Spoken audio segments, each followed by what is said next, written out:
Мелкие городишки там.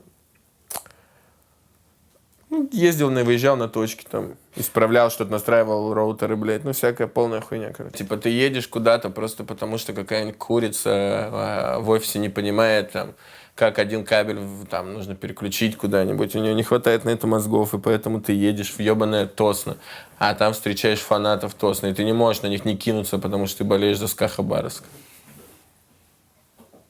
Это логично. Насколько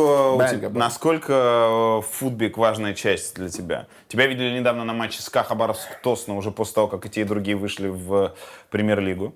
Ты там сидел на гостевой трибуне. Ты говорил про СКА Хабаровск перед батлом. Ты, кстати, в курсе, что произошло после этого? Что, у них запросы увеличились? Да, Типа? да, что это прям рекорд, который... СКА Хабаровск. Футбол, ты его любишь? Я очень любил футбол в детстве, потому что у меня была такая компания в школе, ну, корешей, с которыми мы постоянно смотрели футбол. У нас была своя выдуманная лига, мы покупали у друг друга игроков, там занимались всей этой хуйней.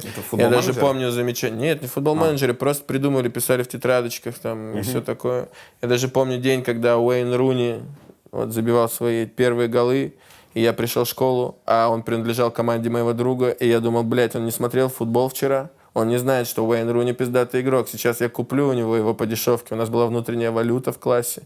Я пришел к нему и говорю, давай, я куплю Уэйна Руни. А оказалось, что он смотрел футбол. Он говорит, ты что, дурачок, минимум 4 лимона за Уэйна Руни. А, это был его первый гол за Эвертон. Да.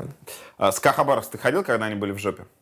Я ходил вообще на футбол до этого 3 раза. Все разы в Хабаровске и все на СКА Хабаровск. Как тебе это зрелище?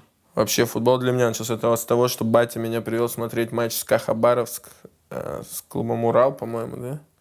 Вот, и мы сыграли 0-0, и я был счастлив.